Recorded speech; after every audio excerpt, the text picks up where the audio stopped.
আসসালামু আলাইকুম।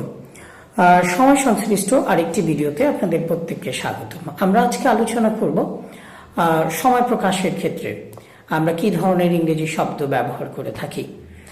আমরা ধরা যাক একটি সময় আমরা নিয়ে নিই, যেরকম এখন 10টা বাজে। এটির ইংরেজি কি? এটির ইংরেজি খুবই সহজ। Now it is 10, it is 10 o'clock, it is 10 PM অথবা ইট ইজ 10 AM। সুতরাং এটি আমরা লিখে প্রকাশ করতে পারবো অথবা সহজে বলতেও পারবো।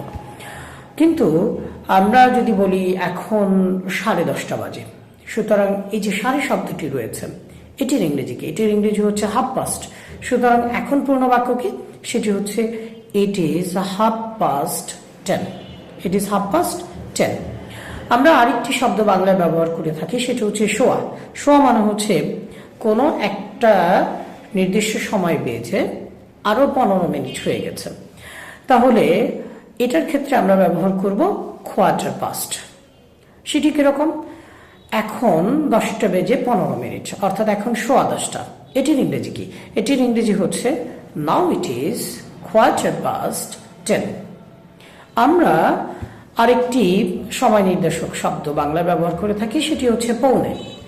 পৌনে মানে হচ্ছে কোনো কিছু বাঁচতে, অর্থাৎ পূর্ণ সংখ্যায় আসতে এখনো 15 মিনিট বাকি আছে। সুতরাং এটি ইংরেজিতে কিভাবে প্রকাশ করব? পৌনে, এটির ইংরেজি হচ্ছে quarter to। ধরা যাক এখন 9:45, অর্থাৎ 10টা বাজতে 15 মিনিট বাকি। সেটির ক্ষেত্রে আমরা কিভাবে লিখব? নাও ইট ইজ 9:45। সুতরাং আমরা পূর্ণ সংখ্যা লেখা, সাড়ে, সোয়া, পৌনে এগুলোর ব্যবহার শিখলাম। এখন ধরা যাক কোনো কিছু বাঁচতে, ধরা যাক 10টা বাজতে 5 মিনিট বাকি। এখন এটিকে ইংরেজিতে কিভাবে প্রকাশ করব? যদি বাকি বোঝায়, তাহলে এটিকে ইংরেজিতে প্রকাশ করার জন্য আমরা ব্যবহার করব টু। টু মানে হচ্ছে এখনো বাঁচতে বাকি রয়েছে, অর্থাৎ এখন 10টা বাজতে 5 মিনিট বাকি। সেটি কি রকম? সেটি হচ্ছে নাও ইট ইজ 5 minutes to 10, অর্থাৎ এখন 10টা বাজতে 5 মিনিট বাকি। এটিকে আমরা এভাবে লিখতে পারি, ইট ইজ 5 to 10।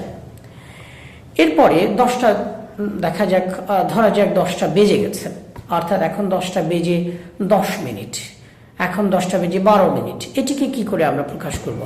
10টা বেজে 12 মিনিট, অর্থাৎ 10টা বেজে গেছে আরো 12 মিনিট হয়ে গেছে।